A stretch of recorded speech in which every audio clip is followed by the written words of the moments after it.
Do not attempt to adjust your podcast player. We are controlling the transmission. We are here to be your guide, helping you to explore local events, the art scene, music, theater, sports, and possibly a conspiracy or two. All here on the GCRX Radio and Podcast Network.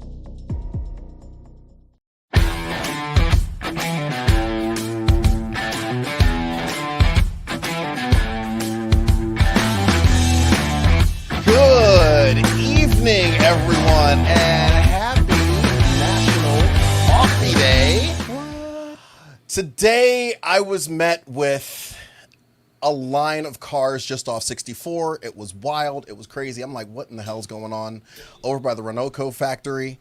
I don't know. They do the beans thing over there, but they were stopping people to give them bags of coffee.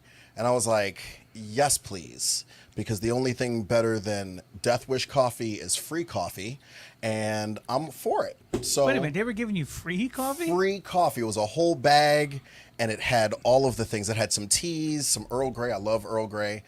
I am not drinking Earl Grey tonight. It's, what am I drinking? I think it's a caramel. Oh, no, this is a French vanilla latte that I made with oat milk, unsweetened. In any case, welcome to the show, everyone. I would definitely love to welcome you, and I want to welcome our guests tonight. Tonight, in the guest chair, I know we switch places, right? In the guest chair? In the guest chair. In the guest chair, I have Chuck Hill. No, co-host chair. Co-host chair. Yeah. Co-host chair is Chuck. Yes, that's the co-host chair. There we go. I should probably learn this, right? I don't mind being a guest. In the co-host chair, I got Chuck Hill tonight. And in the guest chair, I have Miss Rebecca. Hola. Hello. What's up, guys? And as always, what's up? And as always, I got Engineer Bill here with me. Yep. Riding, dying. Well, he's not dying. He's my ride or die. He's a ride or die. He's my ride or die, yeah. Because I'm going to tell you right now, if he wasn't right there, the show would die. Oh, yeah. I have no idea what he does over there. Listen, just press the start button and run back over to the desk. You got it. It's called magic. That's what he does over there. I would run and trip over nothing here. Just, gotta get to the... Bust your head, and then it would be hours of your streamed unconscious body. That's all you'd hear. You got to make it count, though. Like, instead of, like, running around, just come along, jump up, slide across the desk, plop into the chair, and... Good afternoon, evening, or whatever. I think I'm going to try that right now. I'm not going to try that right now. That's not a thing. You have an engineer tonight, you know. Yes, I do. So you're good on that. No need to break a leg. So, guys, how was your weekend? Weekend was good. Yeah, weekend was really good actually. Saturday birthday party, for my granddaughter, which was super cool. Time out. You have grandchildren? I have 2 grandchildren. Dude, you're so young, though. You look great. Well, thank you. I appreciate that. Right. It's the beard trim. I trim my beard. You don't see as much gray in it. Gotcha. How old are they now? So the one Saturday is 7, and then the other one is 3 recently, So, I mean, it was fun.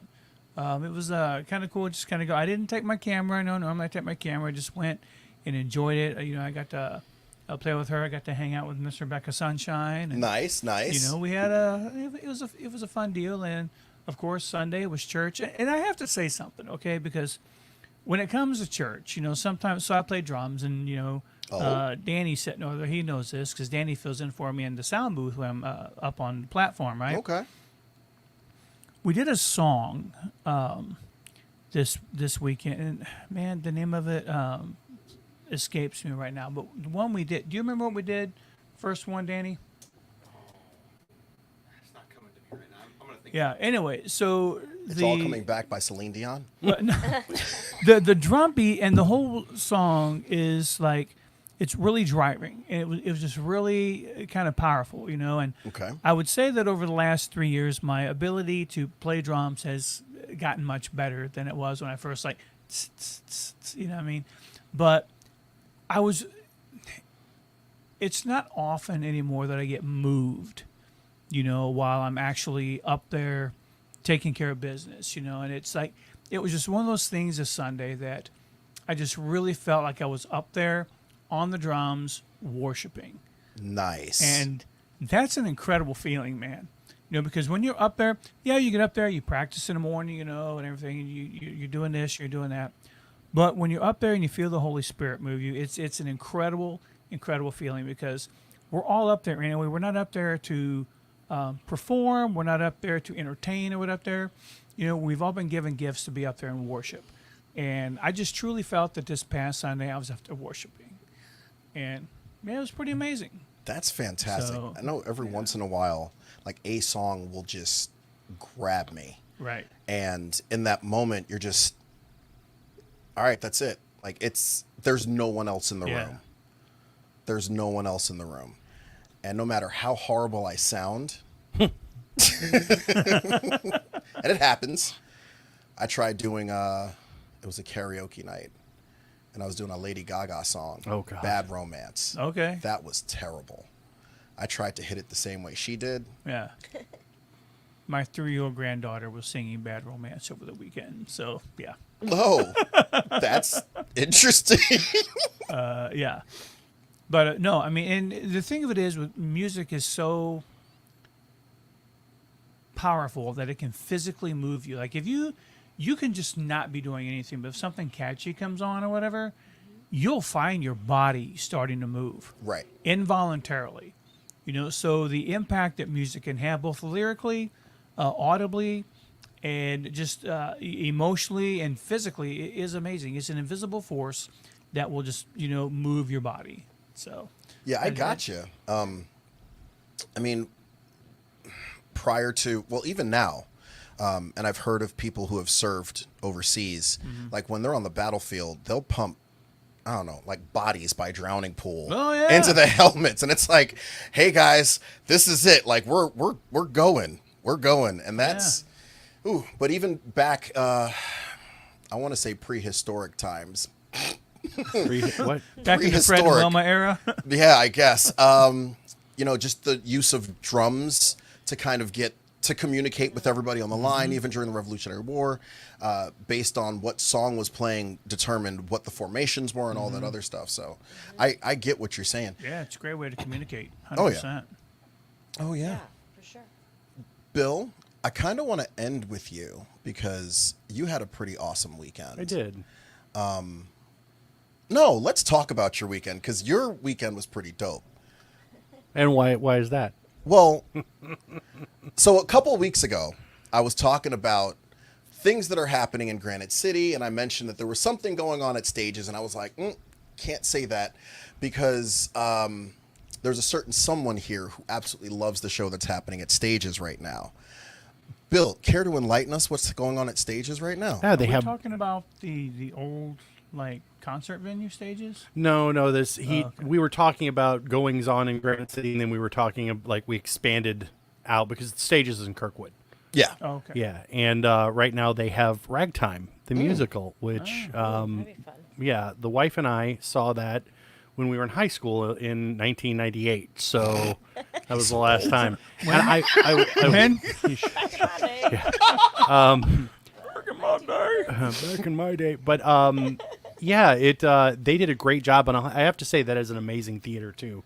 You don't it's not often that you go to shows in smaller community theaters where you expect that kind of level of talent, and it was spot on, from the costumes to the set to the acting. It was great. It's a great story. If you haven't seen it, you should see it. If you get a chance, at least go watch it online, watch the previous Broadway performances if you can't make it to. It's a good story. So It's called Ragtime? Ragtime. Okay, anything to do with Scott Joplin at all, or no? mentioned in there, but not Okay. not specifically about it. It's a lot of stories all mixed into one. Okay. It's really good. Lot of fun. It's all about that time period too. Lot of fun. Nice. The only Even down to reason the language. Oh my gosh.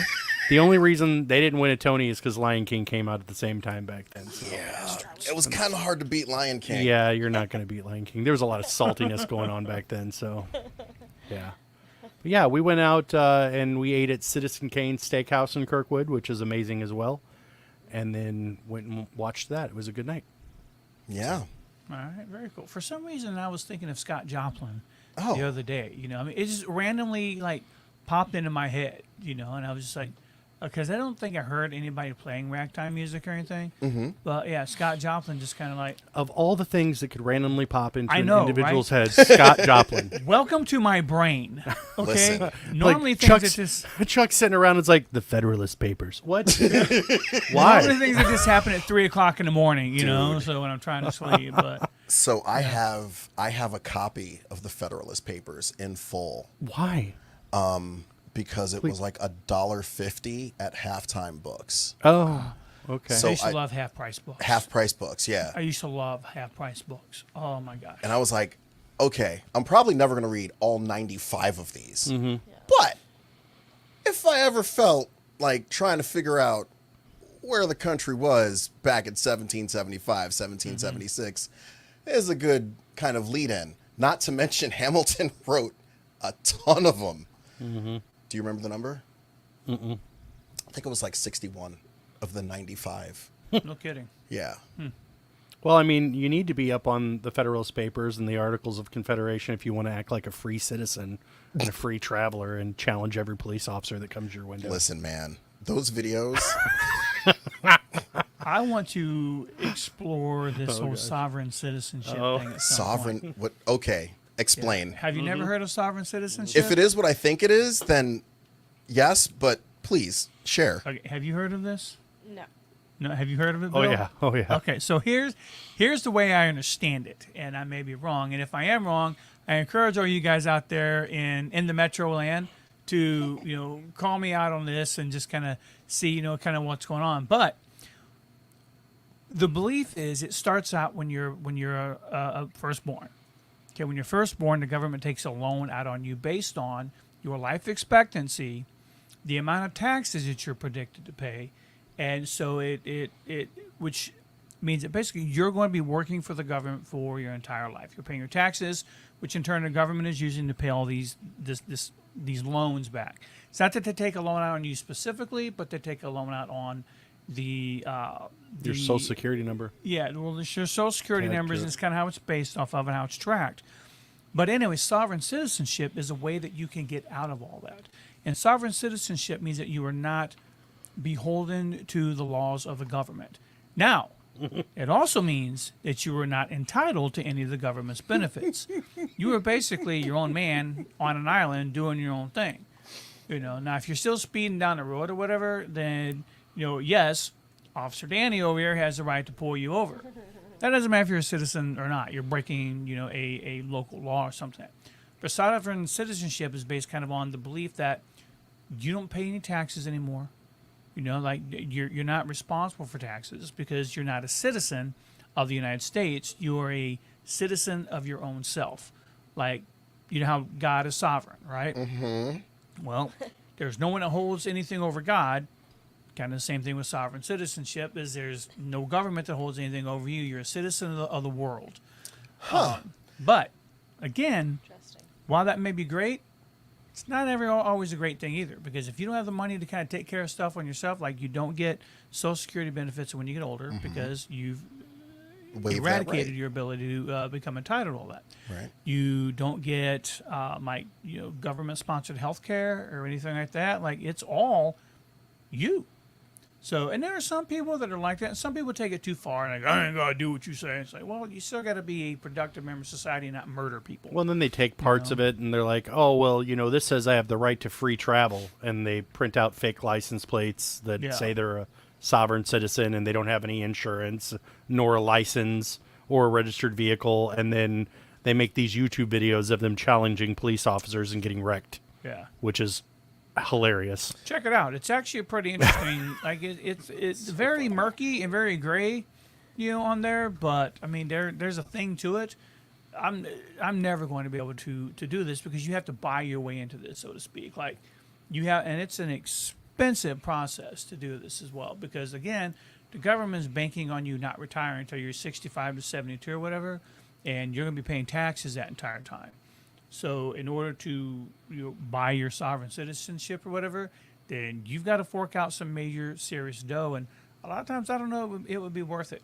I'd be interested to see what Nick has to say about all that, and just a couple other people. Do you, Danny? Do you ever deal with this like sovereign citizenship thing at all? I personally haven't dealt with sovereign citizens.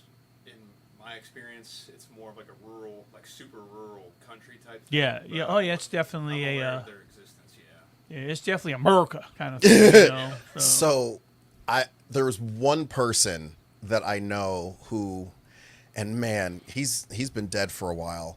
That narrows it down. Hold on, no.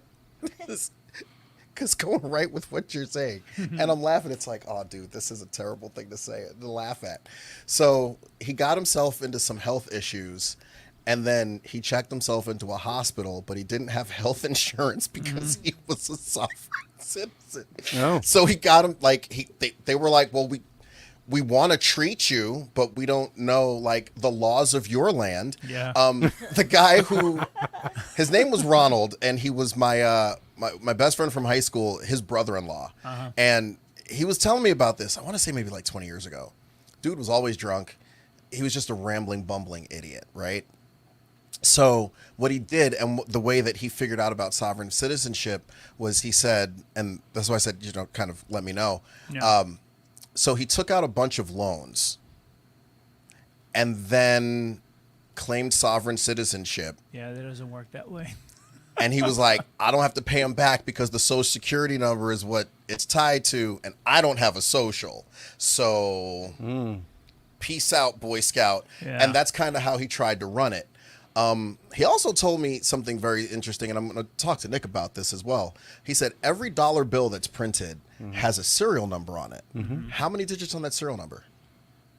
I don't remember off the top of my head. I think it's nine with That's two what I was thinking. letters, Yeah. which means that each dollar bill that's in production in the United States could be somebody's social security number. And I was like, you're reaching. And you're drunk. A lot of and it is reaching. I'm done having this conversation. I said it just like that, and I walked away from him because, look, dude, if I want to waste my time, I'll go play Apex Legends or something. But this is rotting my brain. Like I can't do this right now. I just have like the problem with most conspiracy theories. Like, listen, I can get behind some of it, and a lot of it's really interesting. But at the end of the day, some of it's just like, how high were you when you got invested in thinking that they're doing insert random thing here that makes no sense? Yeah. You know? Yeah. Like it doesn't make any sense. Like there's no purpose. Like you and I have talked a lot of the conspiracy theories. You can put something behind it. It's either power, money, or sex. Right. Yeah. One of the three. Like what's coming out of this? And you look at this conspiracy theory and you get none of those three, and you're like, okay, so who's benefiting?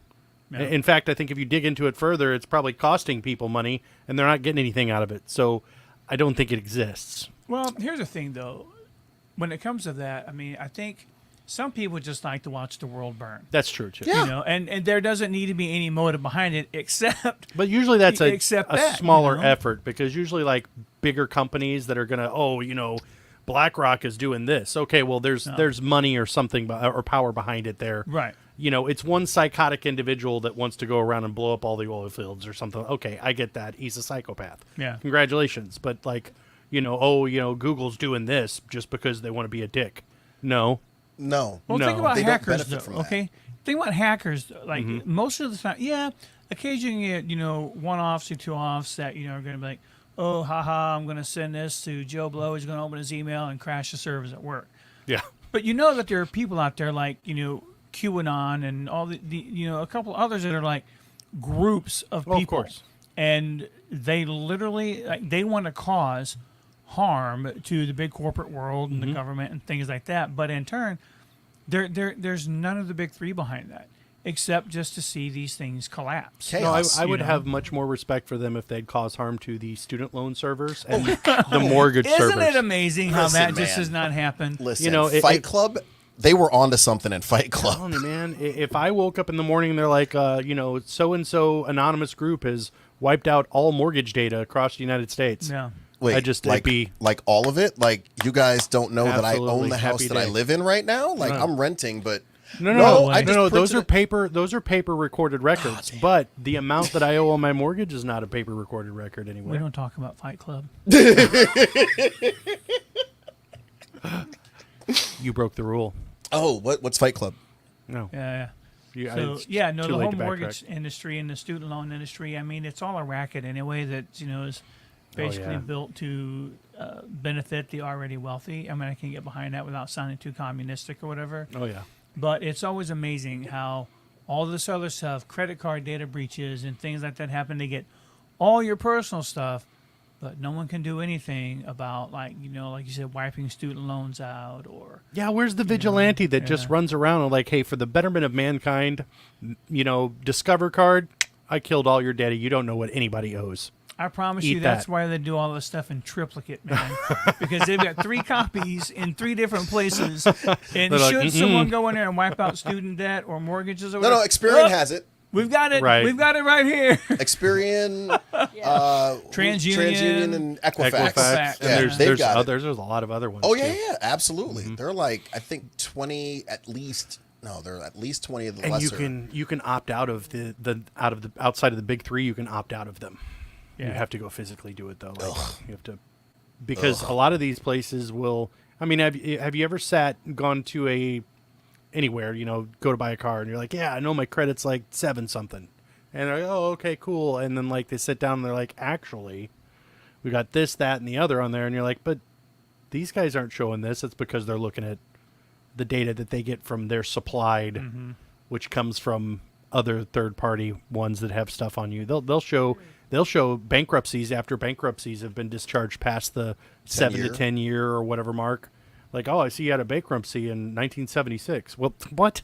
I don't know where they get a lot of their data from, but I don't either. They definitely do have more places to get that information than the big 3. Oh yeah. And that's just it. There are only 3 of the many that are out there, because someone you're not going to screw out of money is a bank and a government. Yeah, I mean, those guys, if you took Insurance a fart, companies too. It's crazy. Insurance companies also. I also, what blows my mind? I heard the other day, and I need to fact check this, but I've heard it twice now. That the credit score system didn't come along till the mid '80s. I think that's right. That is accurate. Yeah, I believe And that is also, accurate. your credit score is determined. It changes literally day to day. It's only reported. Right. So if you pulled your credit score today versus tomorrow after you've made a payment, it changes the dynamics of like everything. And the things that you wouldn't think would be derogatory on a score reducing thing, like, oh, I had a $4,000 balance and I just paid it off way ahead of time. Not a great thing to do. Right. Not a great thing to do. Yeah, I think your credit usage, I think they recommend it to be about 30%. Yeah. And keep it about 30% because it shows you can manage your credit well. If you have your credit usage is up higher, then this person's a higher risk because they're living off their credit cards or something like that.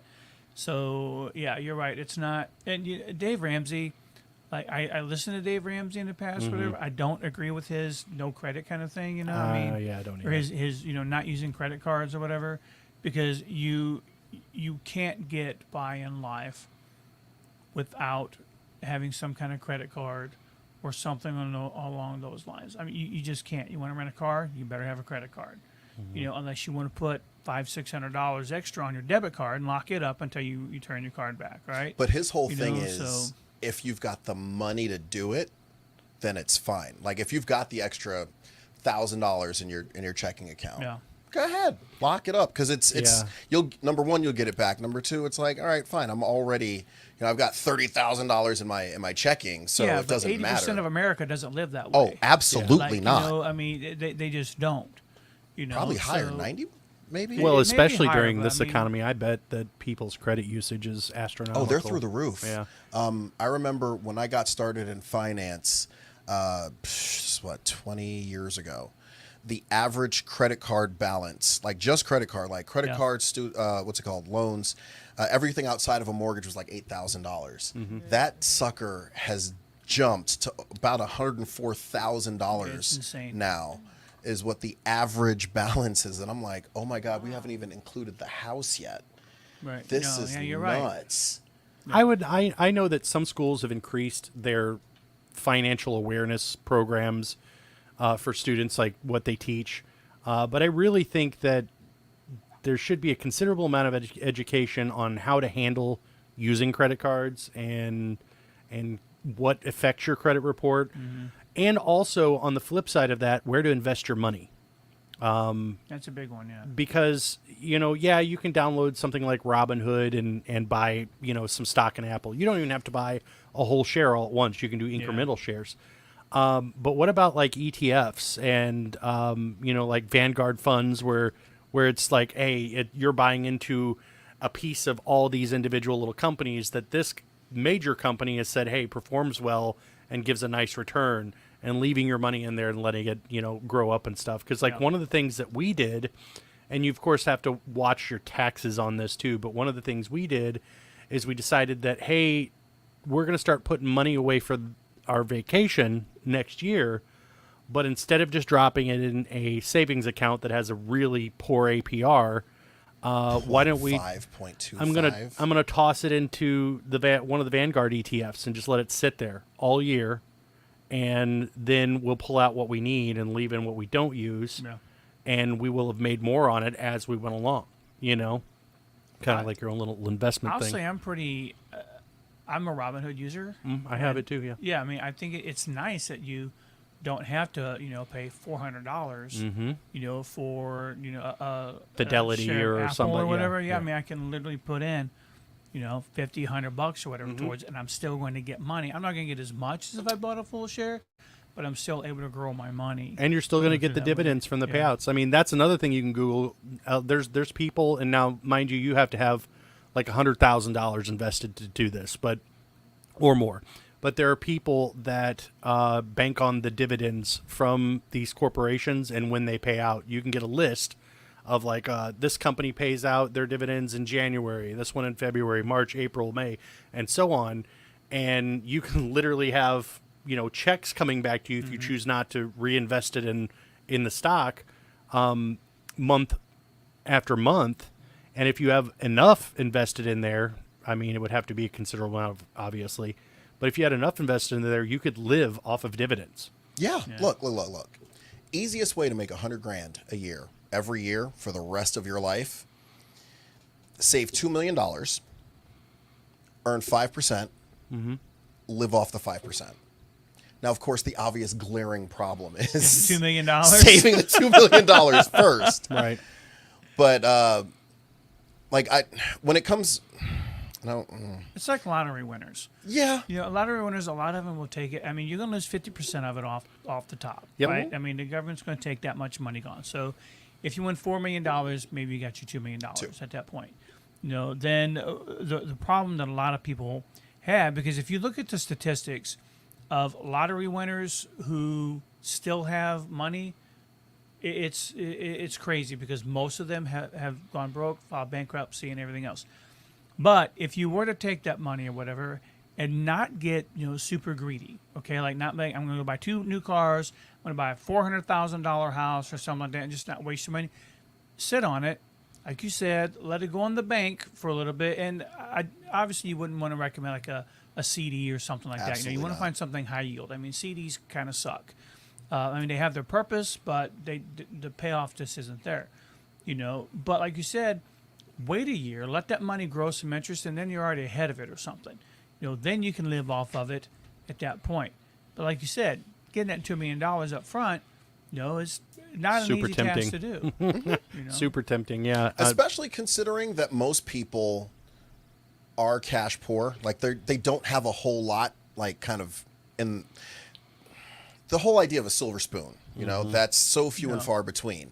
So when somebody gets a lump sum, even if, oh man, I got this great, I was in a car accident, I got $50,000. It's like, oh, okay. Like I've never had $50,000 in one shot before. So what did I do? I spent it on a truck.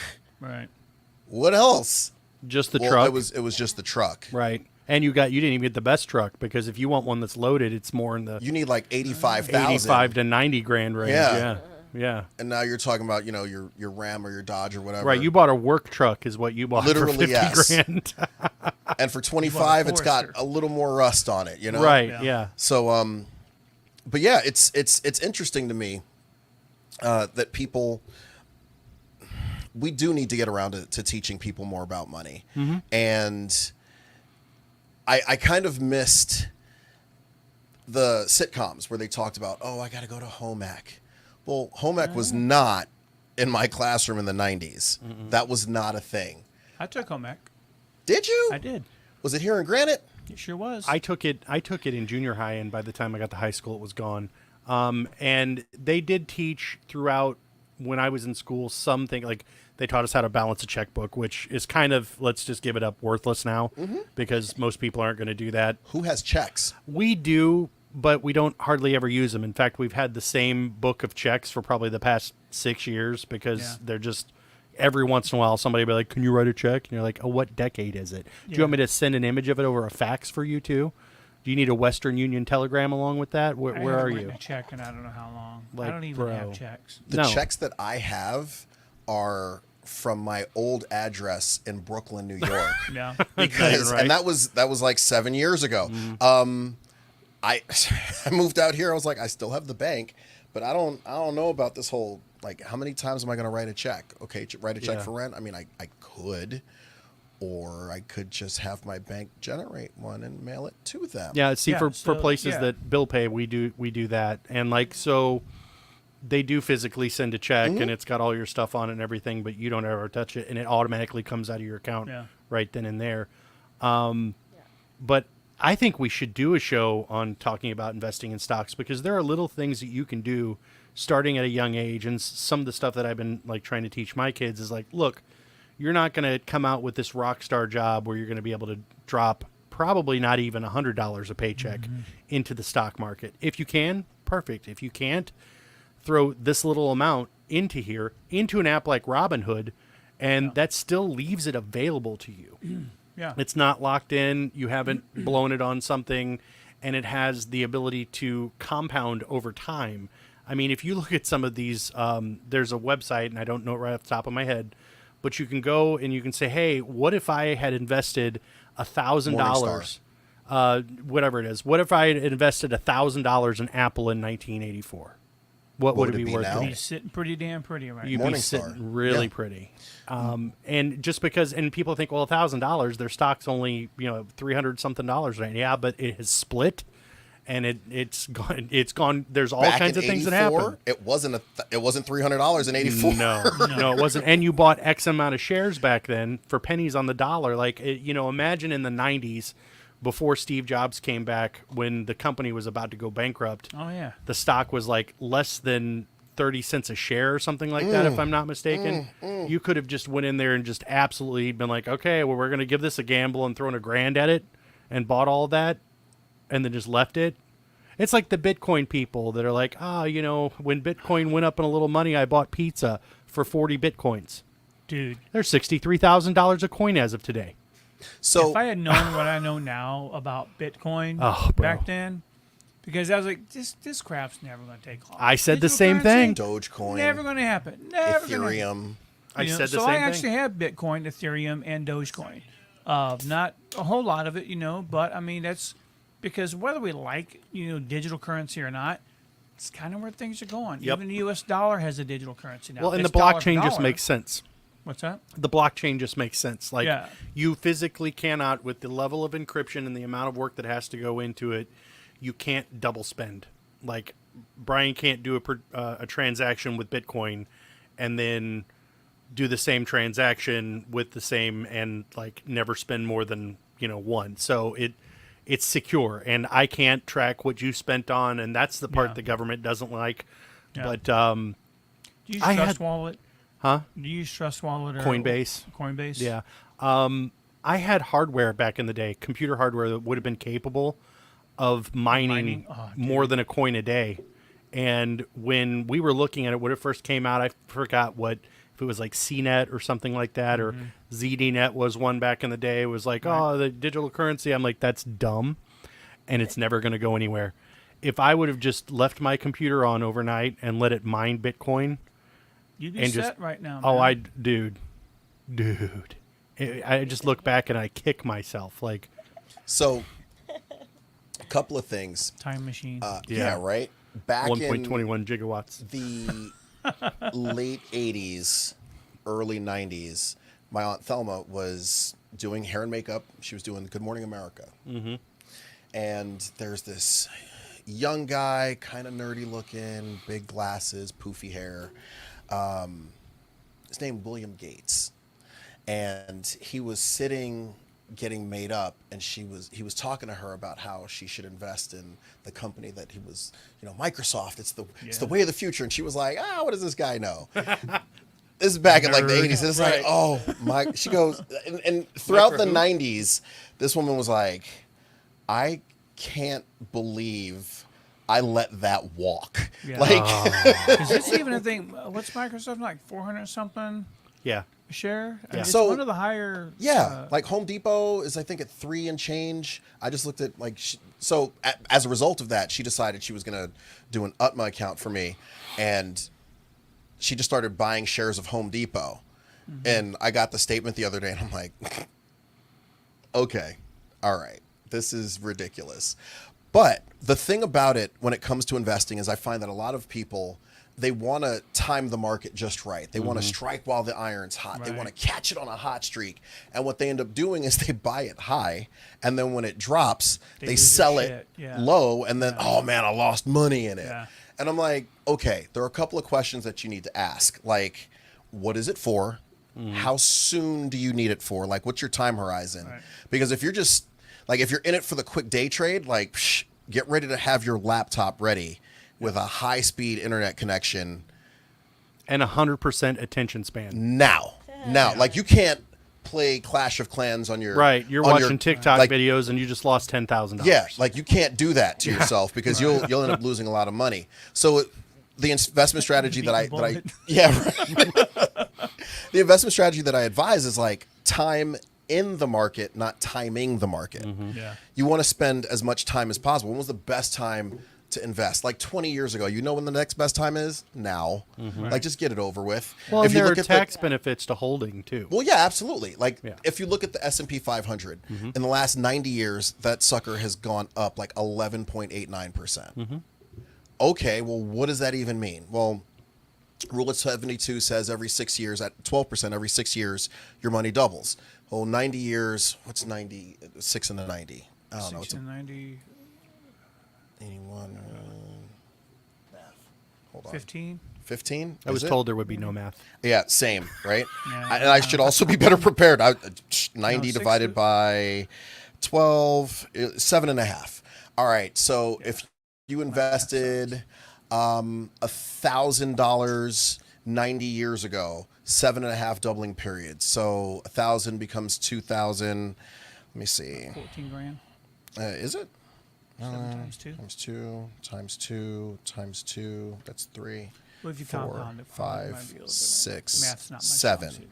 So you're looking at There $128,000 you just in the last 90 years off of $1,000 investment. Like that's pretty impressive. Well, what if it was 2,000? Well, then double that number. Yeah. Whatever, like it racks up compound interest, And then of course if you reinvest the dividends, you're talking about dollar cost averaging. Yeah. Are you guys familiar with dollar cost averaging? Somewhat. I mean, because it's almost kind of like, I think, like the penny doubled every day, and you're multiplying dollars and the actual dollars that are in there as opposed to the dollars that you're. So if let's say I invest $10 a week. Okay, whatever. $40 a month. Yeah, $40 a month. Okay, so that's my dollar for dollar investment. But over time, if that $40 a month grows to $44, now I'm not just investing $40 a month. Now I'm investing 44, then maybe 88 the next month, and maybe whatever that is, doubled. And it's like the money that it's growing, you're reinvesting it all, so you're not pulling it out. So that's more compound interest. Dollar cost averaging is more about systematic investing. Okay, So we're going to use whole numbers educate me. because this is a lot easier with whole numbers. We're going to use 110. Okay. So you're investing $100 a month every single month. and we're only going to do 3 months worth of time here. Okay. So the first month you invest $100 into whatever, Yeah. and the shares are $10 a share. How many shares do you buy? 10 shares. 10 shares. Okay, cool. The next month, it's a rough month. The share price goes down to $5 a share, and you're still investing $100. Have you lost money or have you made money? You're going to make money, but you haven't quite got there yet. Right. So month 2, it's $5 a share, still the same $100. How many shares have you gotten?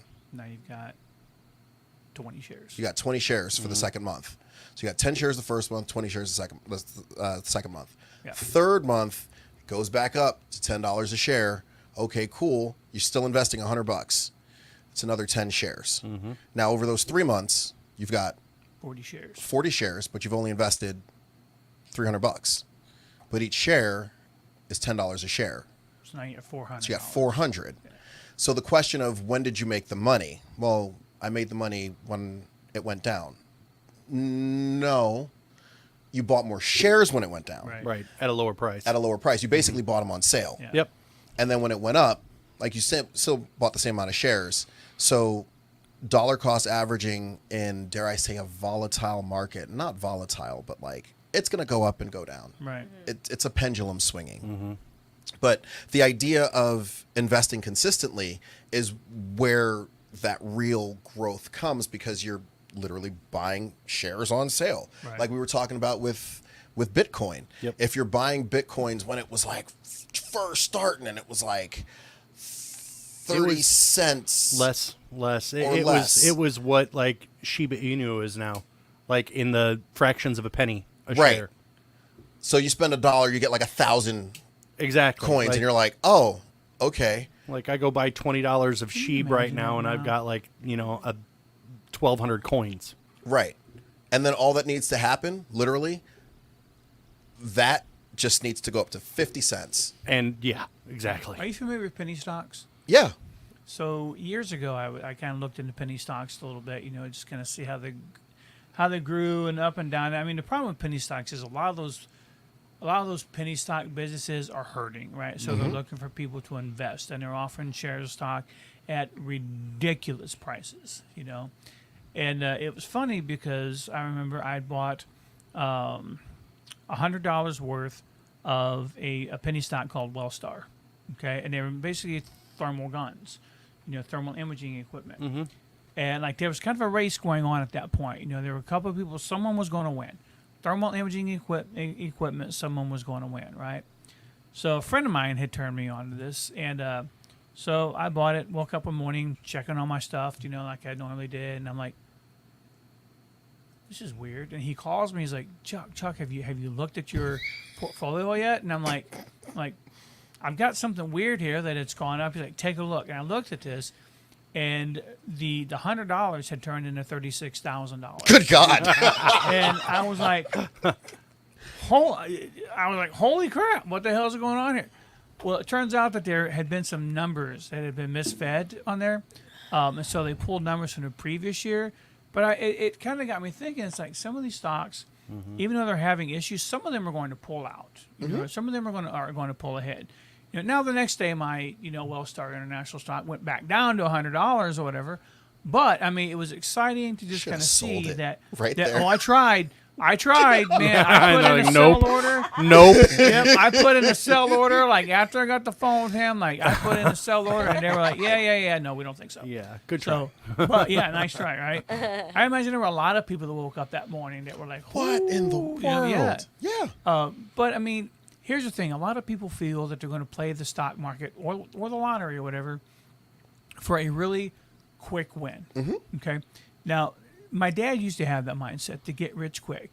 Like my mom's family used to refer to him as C.J. Hill Incorporated, because I'm telling you, he always had a scheme. Like he always had these get rich quick overnight schemes, and some of that growing up, like, oh yeah, that's gonna be awesome. So I had some harebrained ideas, growing up also. But it finally sunk in. I'm not wealthy now by any stretch of the imagination. Right. I'm sorry, babe. But She loves you anyway. That's the important part. but the thing of it is the important part. The thing of it is, I mean, even when you're playing the stock market, it's not sometimes it can be a get rich overnight thing. It's Cinderella stories happen all the time. You know, they really do. But for the most part, it's like back in 2008.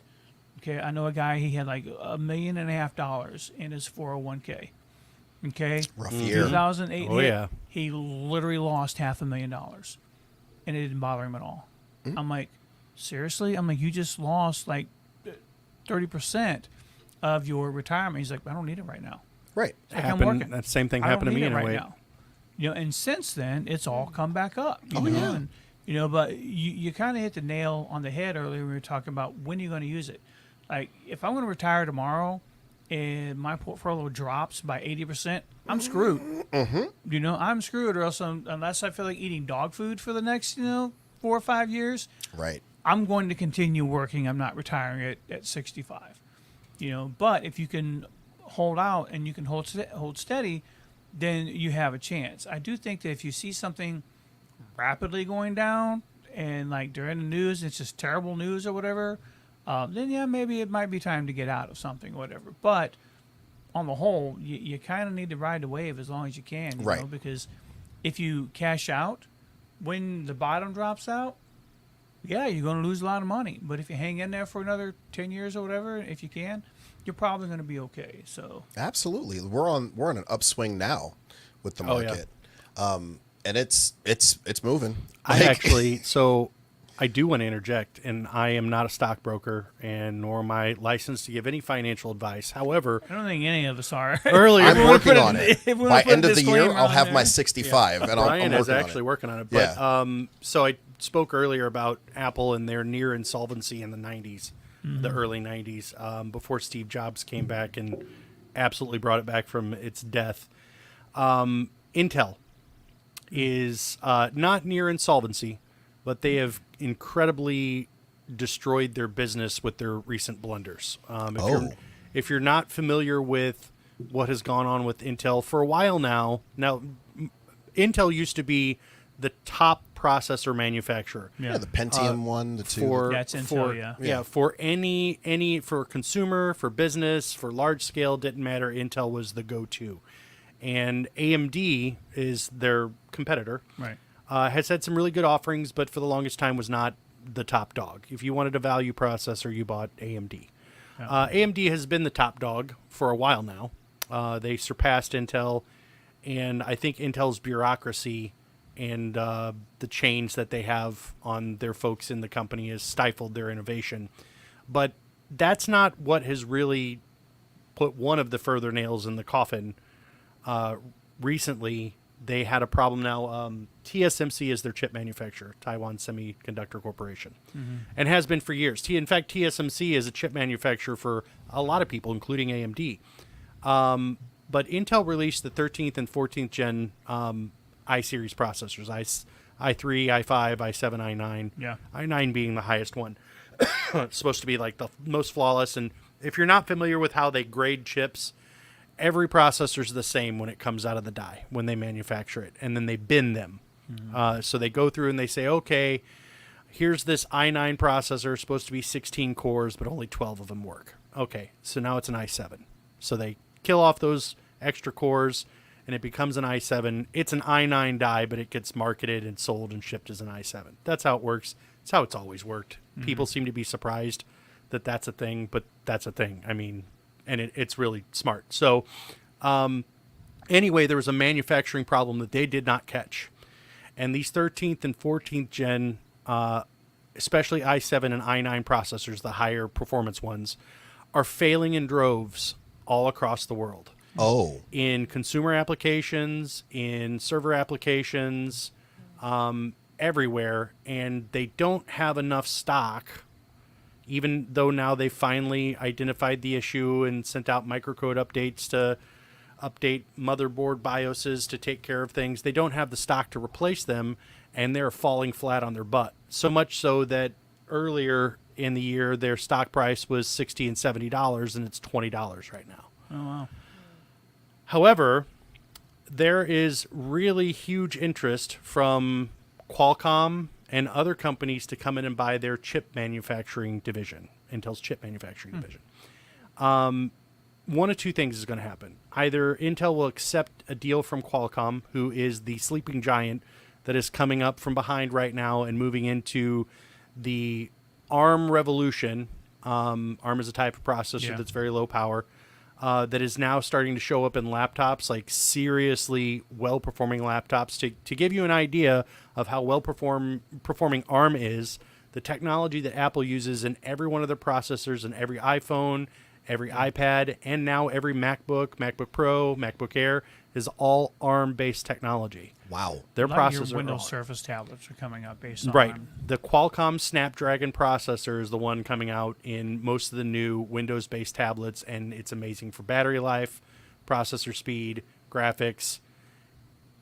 Either A, Qualcomm will come and buy Intel's chip division, and their stock will go up. You'll be a part of Qualcomm, which is a win. Or B, Intel will cut the bureaucracy, and they'll come out with some mind-blowing processors and get right back in the game like has happened before. So I would suggest, if you have a little cash, buy Intel while it's low, because you'll either end up, A, getting shuffled over into owning Qualcomm stock, or B, you'll be a part of a lesser version of what happened with Apple when it almost went bankrupt if you would have had stock in them. Now, Qualcomm, they're the leading manufacturer for mobile chips. Yes. Right? Yeah. That Snapdragon was kind of industry changing, about 4 or 5 years ago? Yeah, it's so much so that it's been in every Samsung Galaxy flagship phone for I don't know how long. And what's really funny about it is I kind of saw the writing on the wall with that, because Samsung, and it's been in every Samsung phone for a long time now. They have a environment called DeX, desktop environment. If you plug in a USB-C connector with a video output into your phone, in your Samsung Mine does Galaxy that, phone, yeah. you then get a DeX environment, which is like you're using a desktop environment. Yeah. And it's fast, it's snappy, it's responsive, and it has been for a while. It wasn't the time yet. It's kind of like when companies like HP were making these tablets that were super thin, tablet computers that were super thin, and it's like, oh, it's got so many more features. Like literally, the year that the iPad came out, one of the HP competitors had so many more features than the iPad, running Windows, all the USB ports and inputs and outputs, and it was super thin and a long battery life. And the iPad came out, and you're like, but the iPad just doesn't have what this HP tablet does. Well, Apple's sexiness was better. Right. And that's, and that's a big thing. Two things I want to mention. One, with Apple, it's always kind of been about sexiness. Oh yeah, sexiness and the ability to quickly and easily adapt to whatever you're doing on the tablet.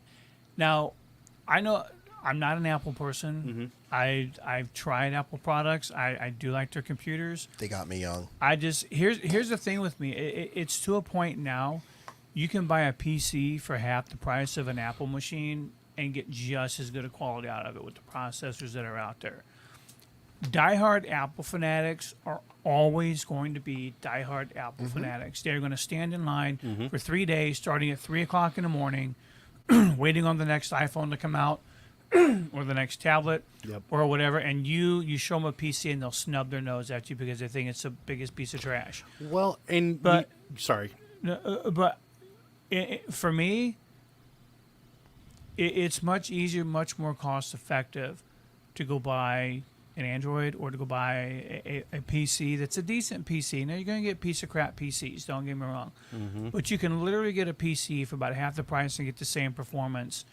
You're not going to get the quarter-inch thin AirBook. You're not going to get that. But, you're going to get the power that you need to do, and you're going to be able to, enjoy that extra coffee or something like that down here at the Board Gamer, So just something that, the sexiness is what sells Apple, and Steve Jobs knew it. Oh yeah, and Steve Jobs knew. Here's what screwed it up, and it didn't screw it up for PC because Windows still has the market share. But here's where Apple wins in that regard. Steve Jobs said a long time ago, And Steve Wozniak, the co-founder, was like, I don't want it to be like this, but he wanted it to be proprietary. And not because I don't want people making third-party add-in cards, but actually, yes, because I don't want people making third-party add-in cards, because I can't tell you how stable that third-party add-in card is going to be.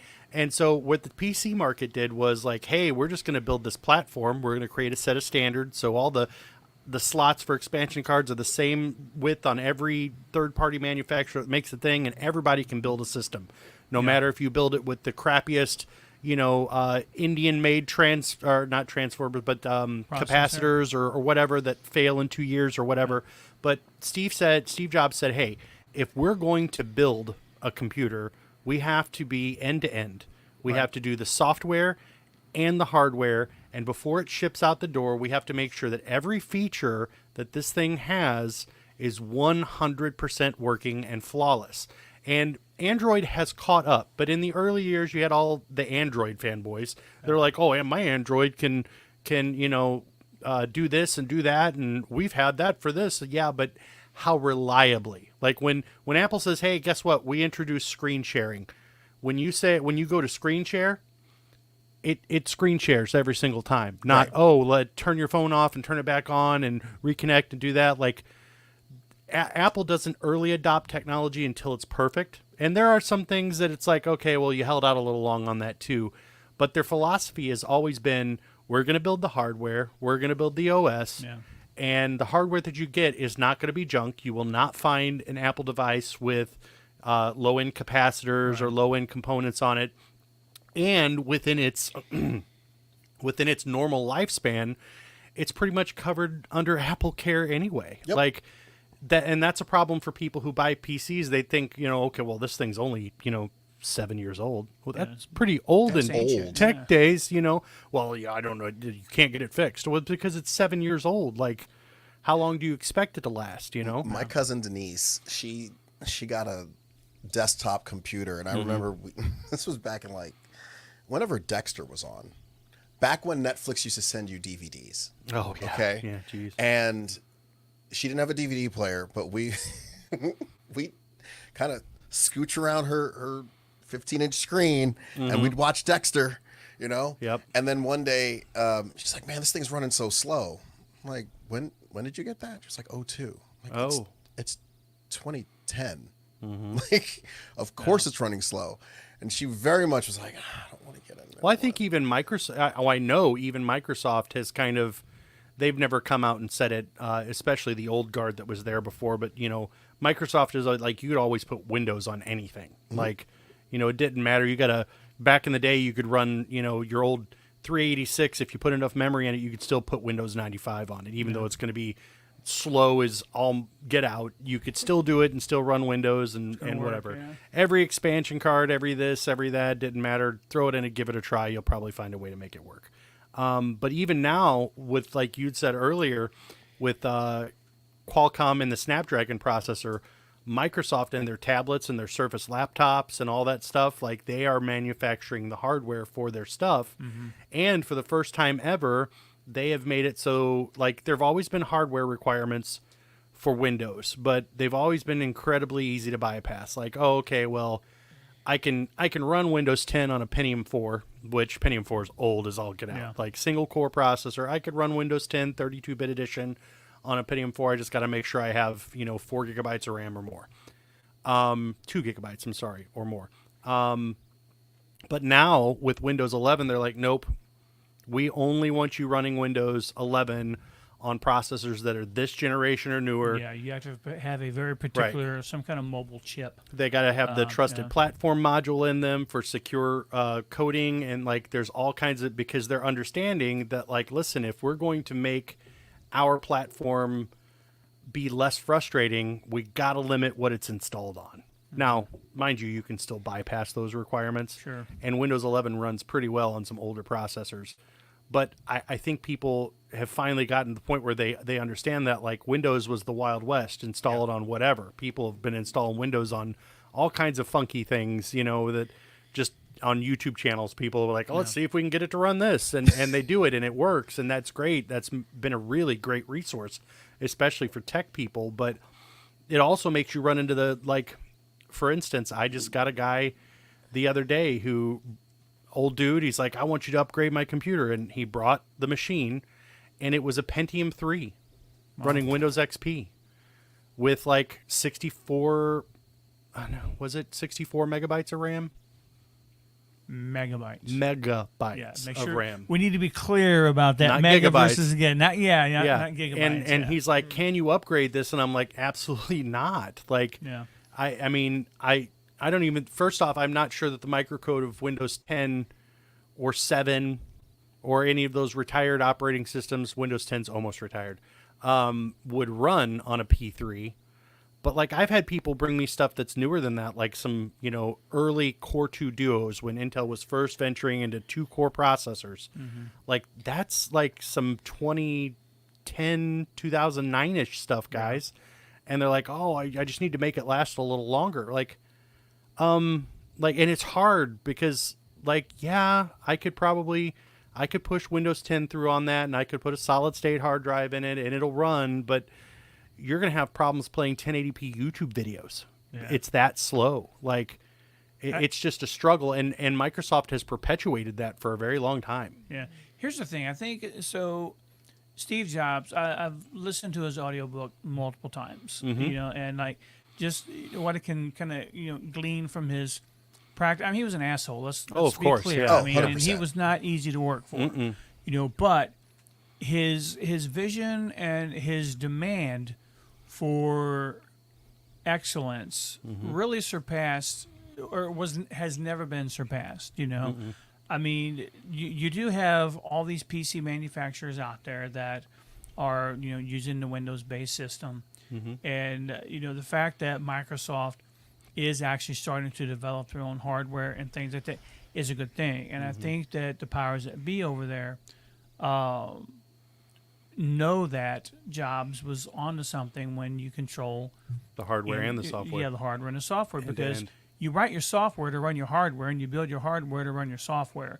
So it's going to be 100% compatible. And I will say that about Apple: when you open it up, it does work.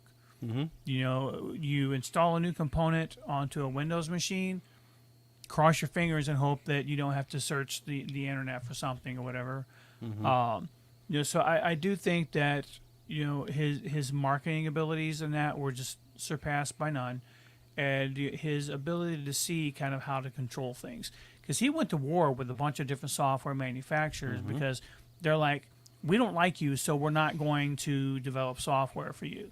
And so he basically gave him the finger and said, okay, I'm going to develop my own software. Right. Yeah, I mean, and he did. When he came back and he took the company over again, there's actually it was an internal conference that they had where they were introducing their partnership with Microsoft.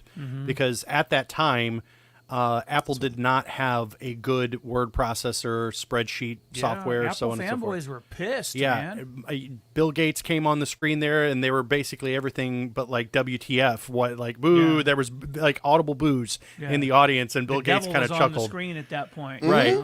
And he's like, no. Listen, we've partnered with Microsoft, and so on and so forth, because there was some hatred. Like when the OS war started, Bill Gates came out with Windows when they had already gone through the pains of writing the OS for the early Macintosh and the Lisa products. And it was, to Steve Jobs' point, a direct ripoff.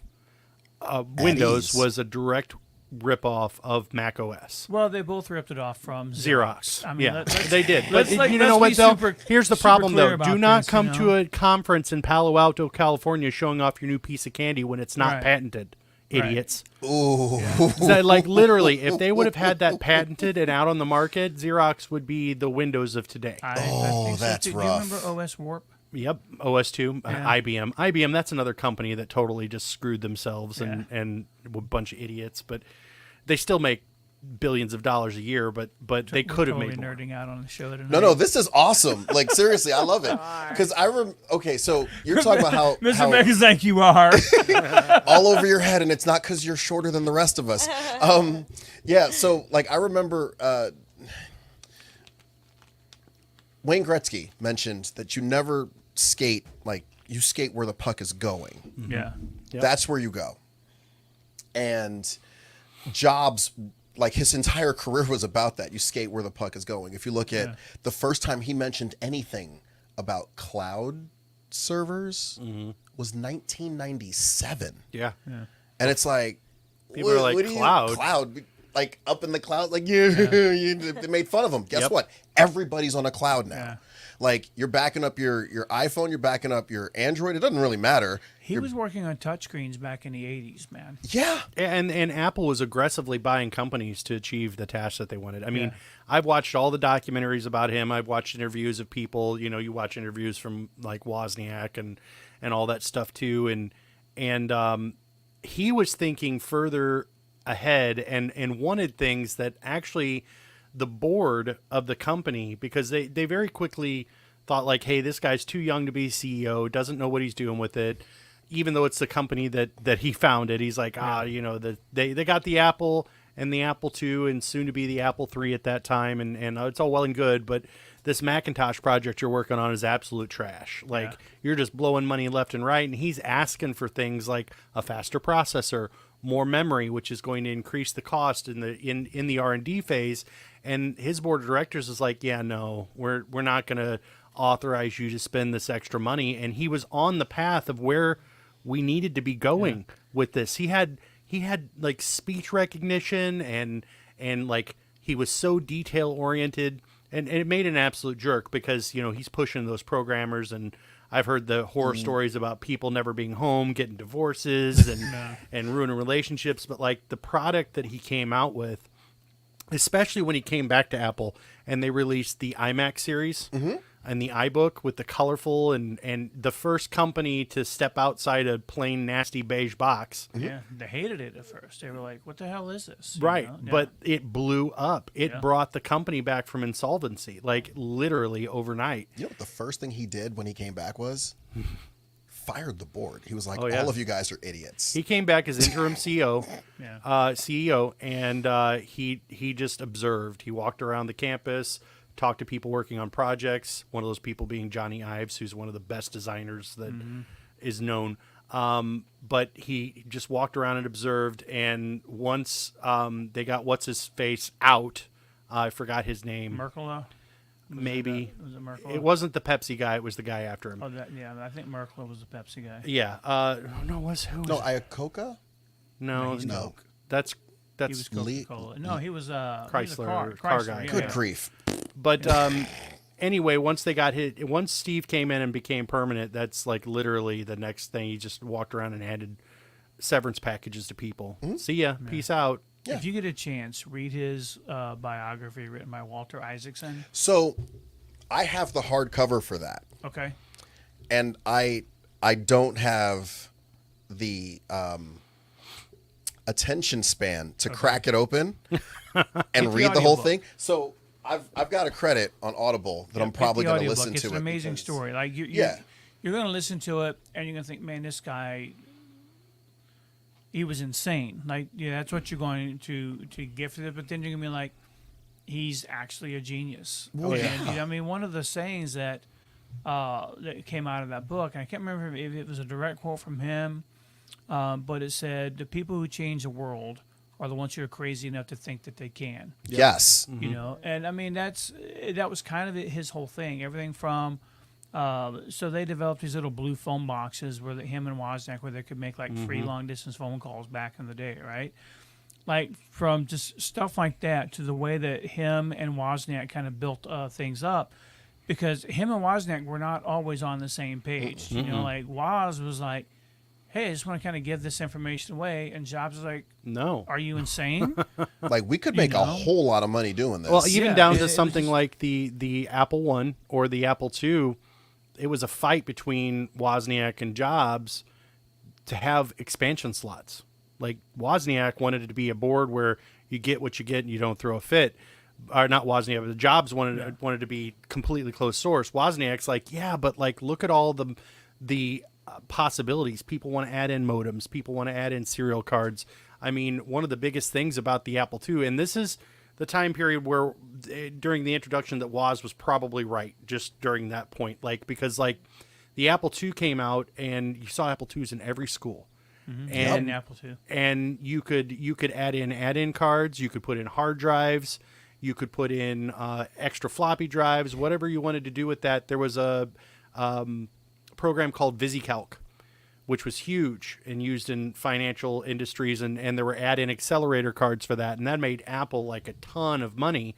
But then after that, Jobs is like, okay, well, let's look at the features that these big businesses are using, and let's just make our computers capable of it.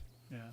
And like, I believe that it was his push to get to the, all right, well, it's only going to have what you get shipped with. Like, yes, there has been an effort to make laptops and things of that nature thinner by soldering things to the motherboard and so on and so forth. But, you know, you look at an SO-DIMM for a laptop, it's not very thick. You could make room in there to upgrade them. But, you know, I could also just limit what's in there and put it really close to the processor and make it faster and know that you're not putting some third-party Taiwanese-made crap memory in here that's going to perform poorly with the device that I sold to you. And then you're going to blame it on me because, oh, this Mac's always crashing.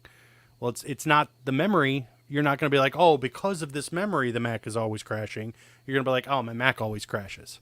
And then that creates bad publicity. Yeah. So there was genius behind both the PC and the Mac. The idea of we're only sending out a perfect product. Yep. It kind of stifles some things because you've got to run through a lot of permutations. Whereas with a PC, it's like, all right, we're going to put this product out. And you can, it's almost like Edison with the light bulb. There were two sides to every story. You're absolutely right. Like Edison with the light bulb. It's like, okay, well, you know, you've 1,000 different attempts to make a light bulb and you haven't done it yet. I found 1,000 ways not to make a light bulb. So let me now just hire a bunch of other people and they're going to fail en masse for me so that I can now make this thing right. Okay, so some of the next 1,000, instead of him doing 1,000 trials, it's now, you know, 100 people doing 1,000 trials collectively. That goes a lot faster. Whereas, like, it's almost like betas versus alphas, you know? I don't think we would have had the same computer revolution without the openness of the traditional PC. Yes, and the reason I I agree. say that is that the initial designs, the companies that made those could have chosen not to license anything out. Intel could have chosen not to license the x86 architecture out, and AMD would not have existed in the capacity that they are now because it's all licensed architecture. Intel, or AMD rather, made the x86 architecture, whatever. But I think that the fact that you were able to get away from like Big Blue, like IBM, with a company like Compaq coming out and saying, okay, we'll license this part of it and we'll build it with this, that, and the other and get a lower price point and be in more people's homes. It might not be a Rockstar machine, but it is the machine that introduced the little kid to the world of coding. Right. It is the machine that helped you get your homework done. It's not the best in the world, but you know, you didn't buy the best in the world. If you wanted the best in the world at that time, you would have bought an IBM to the tune of another $2,000 for the machine and a very, very closed architecture and very limited compatibility. So I think that openness back then, and even the openness with the Apple and the Apple IIs and 3s and having expansion slots and all that stuff, that's what kind of made it stick. Because I think that if we would have had like two companies and it would have been very restricted and no expansion capabilities and stuff, we would not have seen as quick of a revolution in it, or we would have decades behind where we're at now. We really Right. would. So I think the combination of the two were great. I think that later on with the Jobs philosophy of end-to-end control was good for Apple. Yep, I agree. Couple things because we're going to wrap up now. Calendar events, things that are happening in Granite. On October 5th, there's a Final Destination Melting Pot Market from 10 a.m. to 2 p.m. with a great inflatable race at 11 a.m. Feel free to come on out. On the Yeah, you been to 12th, the melting pot before? have I been to the Melting Pot? It's good. No, I have not. It's kind of cool. Is it the place with the fondue? No, that's the restaurant over in New Yeah, it's City. a that restaurant. used to- Melting Oh, no, that Pot doesn't is a exist anymore. market. I know, but it used to be. Yeah. Yeah. Okay. Melting Pot's a market that they have over here. And it's- Vendors yeah, and vendors, food yeah. and Oh, okay. music. Yeah. Pretty cool. To Bunch swing of different through. stuff. Yeah. Cool. There is a glow parade on October 12th. It's from 6 to 9. Fairy Tale Frights. We'll be attending. Featuring your favorite scary tales, ending with live music by metal band Torchlight. There's a parade in the Civic Park at 7, and there will be food trucks. On the 19th, there will be the Boo Cruise, and that's classic cars, food on Route 66, plus a DJ playing your favorite classic tunes. That's going to be 19th and Del Mar by the Neon Sign Park from 2 to 6. You been over there yet? I have. That place is pretty cool, huh? beautiful. Yeah, it's pretty cool. Oh, man. We should go by there tonight on the way out. Yeah, actually, yeah. And then on the 26th, there's the Nightmare on Needring House. There's Trunk or Treat. There's going to be games, DJ from like 11 a.m. to 2 p.m. in Civic Park. And I believe the haunted house is open starting this month, right? Yes. Ooh, yeah, the Fridays haunted and house. Saturdays. Yeah. Fridays and Saturdays. That's a Go, good it's pretty time. cool. It's right Oh. behind the theater. Yes, over here behind the theater, They the take movie theater. They take cash or card. Cool. It's a good haunted house. They Yeah, put it's a lot pretty of cool, work yeah. into that. Yeah. Oh, yeah. Because we went last year, Yeah. and I We were think, amazed. yeah, for the price that we paid, also like it was every bit of what I would expect over in St. Louis. So it's kind of cool to have that. Oh yeah, thing here they in town. they put a lot of time and a lot of effort into it, and a lot of really cool things that they do that you would normally only see at some of the bigger Yeah. venues. But yeah, no, it's good stuff. I didn't make it last year. Oh, but no. My little guy did. I had to walk him through. Frank, and I still have that video. Oh, that poor kid. He was so scared. I'm like continuously telling him the whole way through. I'm like, they're not real. Listen, they're not real. And He I'm like walked the- shielding him. And poor So kid. I remember walking up, and the first thing he did was he just, and he hasn't done it before. He didn't do it before. He hasn't done it since. He just walked over with his hands up, like, just pick me up, please. Just Yeah. just Yeah. comfort me. was And I was definitely like, traumatic. I It's felt okay. horrible. It's okay. His sister very much was like, I'm not going in there. So we went to 7-Eleven. Before we go, how did trivia night go? Dude, What's the oh next my one? gosh. Okay. So we're gonna end on this. Trivia night was absolutely fantastic. We did French trivia. Some people were throwing out some ideas about trivia. Like, it was only 5 rounds. I was gonna do 10. 5 rounds was good, so we're gonna just kind of stick to that format. French trivia was won by Vanessa and her friend. I forget her friend's name, but they won a $25 gift card to the Board Gamery, the Downtown Diner. It's all one gift card. It's not like a gift card for each and every single Usable one of at any them. one of It's these usable locations, at yeah. any one of the locations, the Garden Gate Tea Room or the Speakeasy. So they had a great time. They really rocked it out. We had a few teams come through, got a chance to see some old friends. This week we're doing trivia again, and it's music. So feel free to come through. I've got some ideas about how I want to do some of these rounds, like the country version of pop songs. If you haven't heard the country version of Wrecking Ball by Miley Cyrus, Oh my god. I'm having fun putting this one together. Just remember, people have to be able to answer the questions. Oh, correct. absolutely. This is going to be like, if you know the lyrics, you know the lyrics. But if you have no idea, like if you're listening for the melody, Good luck. yeah. But that's going to be one of the rounds, and I've kind of just spoiled that one round. But you'll have a good time. I had a great time hosting. The feedback that I got from the participants was, yeah, that was fun. I didn't know that about Friends. So, but yeah, so I'm looking forward to it. Bill, thank you for your assistance on Friday. That was a lot of fun doing that with you.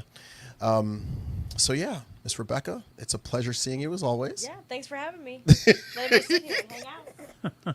Chuck, thank you for co-hosting with me. Yeah, absolutely. I just, with the things with work that come on, sometimes I just get, like today I didn't know, I won't be available next Monday because I literally found out today that, my work has made other plans for me. So that Surprise. happens, from time to time. So, but, they're the ones who put cheeseburgers in my mouth. So You know what? That's a good thing. that is a very good thing. That's a very good thing. But yeah, no, I'm happy to be here, and I think you've been doing just a freaking fantastic job of sitting there. You know what I mean? Yeah. It's You know, so yeah, you've been doing great. I appreciate you. Well, I just appreciate you, Brian. You know. Thank you so much. So yeah, You absolutely. know, I've decided I'm going to bring this to every show There you because go. this was the first gift you gave me when I think I thought was a guest. Yeah, Do you have an In the Metro T-shirt? I don't. All right, we're gonna fix that. Oh, okay. We're gonna fix that for you. I have means to do that. So, Okay, cool. yeah. Bill, thank you as always for being our engineer It's a this pleasure. evening. It's a pleasure. And you guys, I hope the show's been fun. You've learned some things. I know we just rambled about a bunch of stuff, but you know that was kind of Nerds. what was going to happen. We- I had we no totally idea we were nerded going out to talk tonight. about. Yeah, Nerds. we need a tech show. Is what we need. yeah, right. I think we're going to lean in that direction. So yeah, thanks so much for viewing and or rewatching if you're going to catch it on the rebroadcast. And you guys have yourself an amazing week. We'll see you next week.